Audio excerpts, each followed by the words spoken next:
and your organization's name came up. First of all, tell us what eco-conscious citizens, exactly what do you do? Eco-conscious citizens are working towards a clean, green, healthy, and serene environment. So obviously, under the clean, you're looking at sanitation. Under green are parks and green spaces. And under healthy, we look at the whole issue of illegal mining and the effects it's having on our health. And under a serene environment, we look at noise pollution, which is neglected and which has an effect on our health. Great.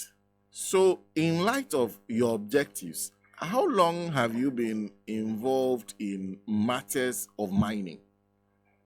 Well, we've been talking against illegal mining since 2007. And as you can see, all that has happened is that it has got worse and worse and worse because the political will to deal with it has been non-existent. We have put our presidency on the line, but things have become worse.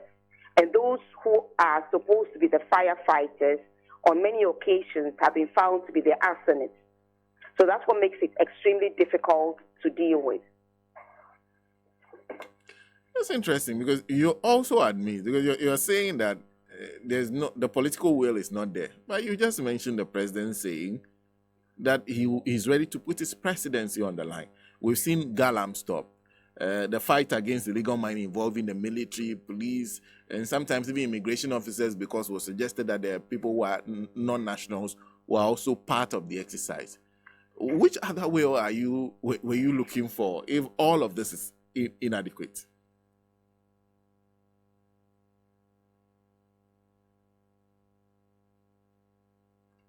Hello, Sawa. Hello, Sawa. Oh, we'll get AWULA Sawa back on the line to speak to us, coordinator Eco-Conscious Citizens. They have been involved in the fight against illegal mining for many years now.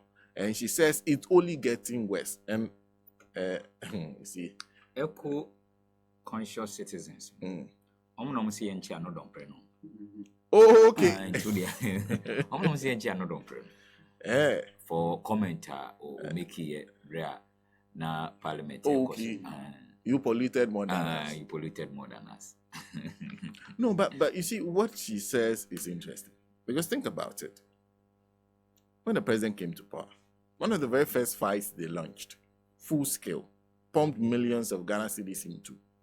They've even gone drone. Baumia's drones have been brought in and everything. It's the fight against irresponsible illegal mining. In fact, I think it was this weekend, Dr. Tony Obin was former chief executive of the Minerals Commission, says that if you have a license to mine and your area is this, then you move 1 centimeter from the area, you add 1 centimeter, you are now engaged in illegal mining. Like, for example, those who are doing community mining that is government-sponsored, and then they are moving 10 meters close to a river body, are completely in violation of the law because you're supposed to be at least 100 meters away from the river body. The discharge of wastewater into the river also means that this is now illegal mining. It's illegal mining, plain and simple. So what they are engaged in that they call community mining at Atronso is illegal mining because they are acting in violation of their laws. So there are clear laws. They give you a particular space. If you move 1 centimeter away from that space, you engage in illegal mining. So there's a lot of illegal mining going on, some of which are actually, they have documents to cover it. But their actions convert that legality into illegality. So they engage in illegal mining. So that's the challenge we have now. And so it's a huge issue. And you see, as for President Akufo-Addo's ministers there. So the whole Ghana, aside the Volta region, I think the Uti regions too, aside those 2 regions, we basically have a footprint of mining of some form in all the regions. And what the mining has essentially done, we don't see the good. We don't see the good. Because there's, Japheth was just talking about teenage pregnancy, armed robbery. So because there's a lot of money moving around, and there's nobody regulating that money, there's a tussle for the money. So there's armed robbery, teenage pregnancy. So I'm guessing the school dropout rate will be very high. So many other things that are happening. So what is the good of mining? What is the good? Where is the good? Illegal mining nadia. No says kamba mrantian in tem mrantian in some ten. Into no banisa guess our area when they huna money. Tomo el nyem mariani bibre na teenage pregnancy was so. Okay. And omo who say okoba ko mienu na a farmer wa sika bitimi etimi be doing some school ni dia obekwa uwie kura na adwuma no edin so benya. Nti bibre na eja school no. And no ha share a Juman almost say yes. Yeah, so because we need to examine. So the mining that we've been doing, because if there's any good in mining, where is it? Can we say for sure as Ghanaians that we have experienced this good? Where is the good? Really? So since we roll out community mining, we started with small scale mining and all those things. Which good have we seen? Have our roads improved? Have the living conditions of the people who even live in those areas improved? Are they living better lives? Because clearly you are seeing deformed babies being born and all those things. You are seeing young men who can't get a grip on their lives because they have money in their pocket. They use those money to buy hard drugs, among others.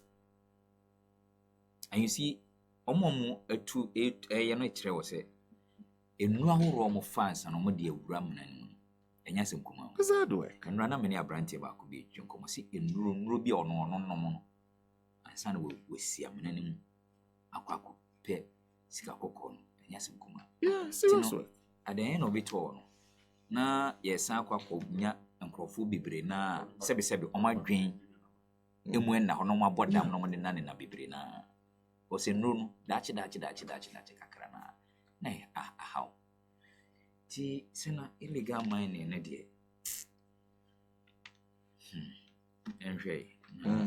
please do that because you don't know what to say again. Anyway, deal with that. Aquataps water disinfection tablet.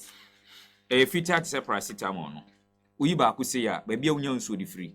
Say esuro nsuo bura ana se air pipe bon water no uyi ba kwa na de atum se de bo no ensuo na wo ne dodo no na be kire Aquataps water disinfection tablet awde betum emuamu a wo nsuo ni mu na wo ntimi mfo ani ho bi okura wo timi de wani ho se moa ne nanenam nsuo ni mu saa ebi kun saa muamu ni nyina afi ho ama Aquataps water disinfection tablet no Aquataps food safe aba enuaba ne atose de fruit and vegetables de horo ho Aquataps surface disinfectant floor door handles na yere papa ho nyina fefefe nti we de obi bia hia bi ope bi ato pharmacy supermarket chemical shop bi e ben wo no on sabi timi aka be friend 24020 907726 02090777726 and I say 05016942275 05016942275. Well, let's go back and speak to AWULA SERWAA. Thank you very much for joining us on the line again. We lost you there. Yes. Yeah, I was asking about, because you are talking about the lack of political will, and I'm wondering which type of political will you are actually expecting, because we've done Galamsey, we've done all kinds of operations and swoops in the mining areas, and like you said, the president said he's putting his presidency on the line. So where is the lack of political will for you? You see, words can be mere words. It's action that counts. We all should have read Professor Frimpong Boateng's report. We can all see that what is going on is that the persons who are supposed to be the firefighters, some of them are the arsonists. So it makes things extremely difficult. So if you put your presidency on the line and you don't properly follow up, or your own people are involved in putting out the fires, then it becomes a bit difficult. Let me give an example. You have, for example, Akonta mining. There was video footage, and even I think the minerals minister actually said he was involved in illegal mining. What has happened? The president defended him. Now, to add insult to injury, Parliament has passed LI 2462, which allows mining in forest reserves, including globally significant biodiversity areas. How serious are we about preserving our forests and water bodies? So what I'm saying is that words are easy, but following it up with the right action is what counts. You cannot put your presidency on the line and then 7 years later, we are facing catastrophic challenges where our water is being threatened, our food is being threatened, and we believe that the presidency was put on the line. I think not. Because you said it's the actions that count. But I also listed for you the actions that that have been undertaken. You're saying all that have failed? Well, if it has succeeded, why is the country at the state that it is, where the water company is telling us that treating water is becoming a challenge? Look at the footage. Look at the extent of our forest reserves that have been destroyed. Look at the color of our water. Look at the River Pra. So obviously, we may be running around, but nothing concrete is working. And it cannot work where the persons who are supposed to be putting out the fire are the ones setting the fire. Let's be absolutely clear. If we wanted to, and we declare a state of emergency, and the firefighters are not going to be the arsonists, it's going to work. But where you have chiefs who are complicit, where you have regional ministers who are complicit, where you have illegal miners who are armed, it poses a challenge for communities. I gave an example of Atronsu, where the community wants to protect their landscape and the once pristine Atronsu stream. They got intel that excavators were coming to Atronsu. They contacted the regional minister.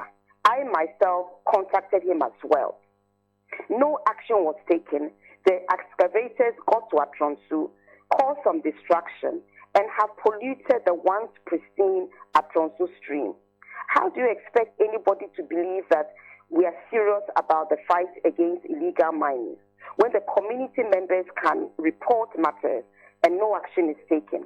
But in other communities where the chiefs, like the Volta region, where the chiefs are involved in the fight against illegal mining, the outcomes are different. But where, for example, you pass LI 2462 and the majority of the companies applying to mine in the forest reserves are related to or in high places in the current administration, what do you expect? So the problem is in the corridors of power. Of course. And I'll say that both sides of the political divide. You have persons who are so wicked that they don't mind poisoning with fellow Ghanaians so long as they make a quick buck. This is wickedness, and they will be held accountable because nobody stays in power forever. They will be held accountable. These are crimes against humanity. Poisoning the source of water is a crime against humanity, and that's what we are doing. Well, what's the biggest challenge here? Because a few things. Small-scale mining is not illegal if you have the proper documents. And there are many people who say they are mining with the requisite documents. There's also the government-launched community mining. And these are also ongoing. Where is the failure if these are legal activities being undertaken? You see, if I have a driving license and I go around, I go through red lights, I drive whilst under the influence of alcohol, because I have a driving license, does that mean that what I'm doing is legal? Of course not. You may have all the right pieces of paper, but it's about abiding according to the regulations. And we have a weak monitoring regime. We know that. And even monitor noise pollution. We have a weak monitoring regime. That is why people said community mining, small-scale mining is a bad idea. Because you license so many people and you cannot monitor them. Even the few companies you have a difficulty monitoring them. Some of them get up to things that they should not get up to. But who is monitoring? So there was no sense knowing that you have such a weak monitoring regime. So have small-scale mining because you cannot beat them. You're giving them a piece of paper. Does that mean that they are doing the right thing? We are facing a catastrophic situation. We have deformed babies being born, maternal death. We have a rise in kidney disease, neurological challenges. So we can't be looking at a cosmetic situation. The important thing is that we cannot monitor. So if you cannot monitor, you cannot have small-scale mining until you get your act together. That's why we have said pause community mining. The GMA has said to ban it. We said pause it until you can strengthen your monitoring regime. If not, we are just supervising the destruction of Ghana. Pause the community mining scheme. The community mining scheme, a lot of communities have said they don't want it. Elembele, Abshonsu, and we want to force it down their throats. You see, you have to look at the benefits of something.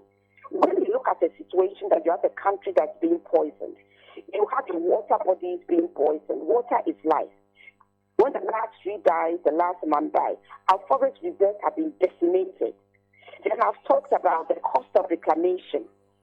Trees that have been there for decades. You don't just start today and then they grow overnight. What is the real value? Can you get our health against a few pennies we are getting?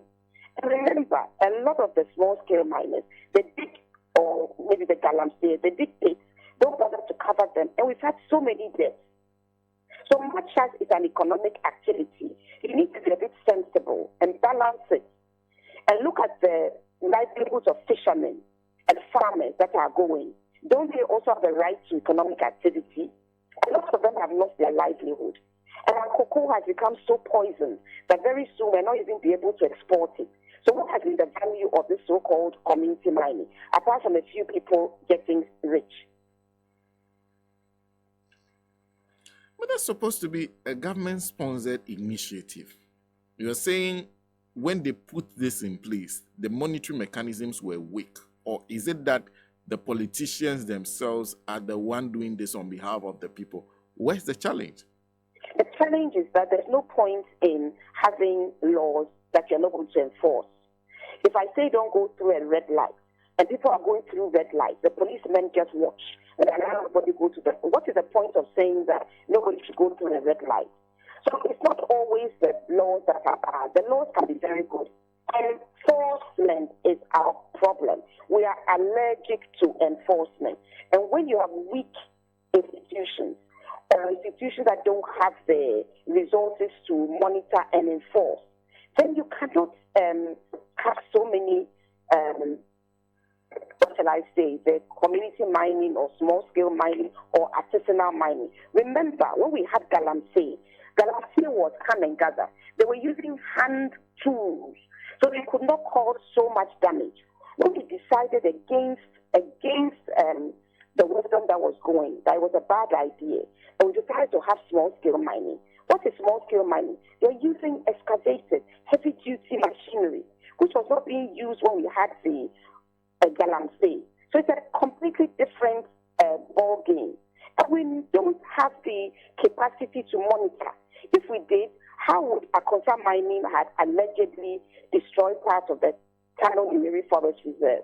How would we have the contents of Professor Frimpong-Boateng's report? There's so much illegality going on in broad daylight and nothing is happening.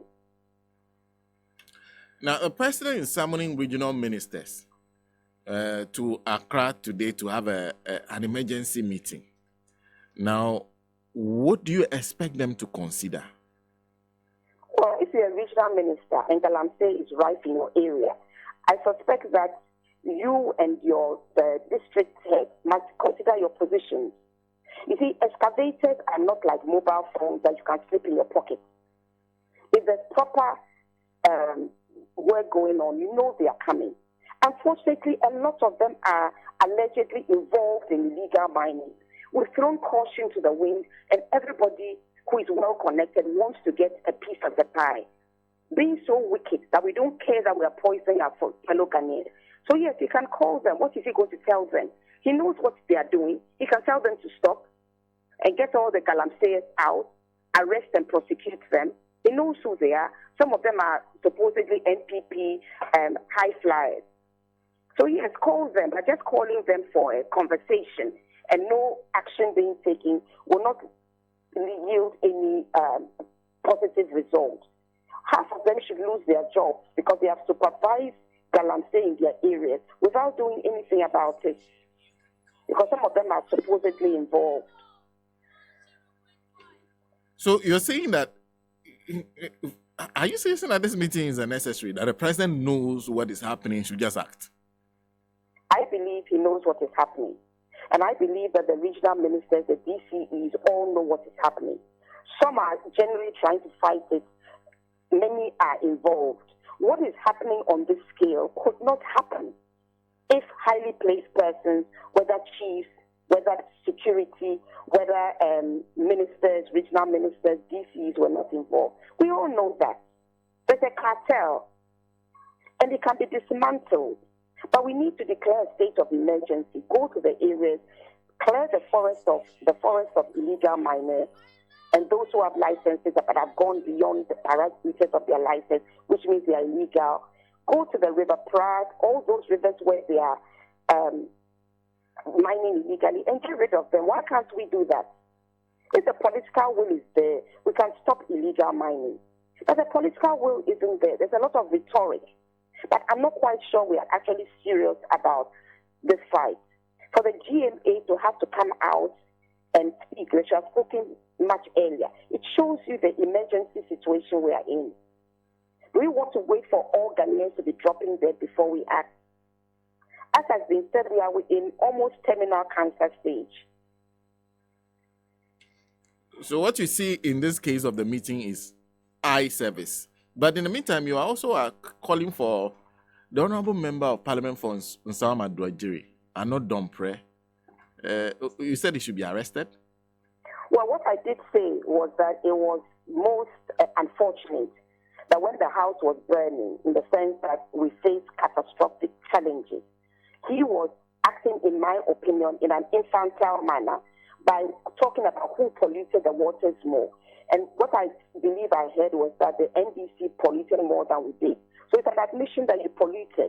And if you polluted the waters, it's a criminal offense, and the police ought to investigate. Could be an admission of guilt. Why would you say that the NDC polluted more than we did? Are we in a competition about who polluted more? We're supposed to be trying to stop this canker. If not for ourselves, for our children. If our ancestors had been as irresponsible as we have been, would we have come to meet any forest or any water bodies? It's disgraceful what we are doing. And for the sake of emphasis, before I let you go, which steps would you like to see the people in power take, starting from the president, through parliament? What do you want them to do to convince you that we are serious about dealing with this issue? If they fail to take those steps, where would we land? Well, I said we're almost in terminal cancer stage. We'll soon, all Ghanaians will be dropping dead. I'm not being dramatic. But for the GMA to come out, we should know how serious the situation is. Ghana Water has been telling us for a long time that we have behaved like ostriches, burying our heads under the sand. We need to call the state of emergency. A lot of the illegal mining is being done openly. We should go and stop it from being done. Then we should pause community mining, artisanal mining, whatever name you want to call it, because we're not able to monitor. Pause it. Allow the waters to start recovering. And then you can strengthen your monitoring bodies so that you can see if they can monitor them. But right now, I say we are allergic to enforcement. And then we must, as a matter of extreme urgency, repeal LI 2462, which allows mining in forest reserves, including globally significant forest reserves. And we should take Professor Frimpong's report seriously. And I would say this, that the president knows those who are involved in illegal mining. Let them stop and arrest them and prosecute them. And remember, polluter pays. Those who have polluted our water bodies should be made to pay for the cost of restoring the situation, even if it means selling their houses. That will teach other people that ill-gotten wealth has to stay in your hands. So if it's serious, there are things you can do. Thank you very much for speaking to us, madam. Thank you for having me. AWULA SERWAA is with eco-conscious citizens. Of course, they've been doing this for many years. And she says it's as simple because there's no way the president will not know those who are involved. The president knows. All he needs to do is send out a clear message to his appointees to stop and then get to doing the things that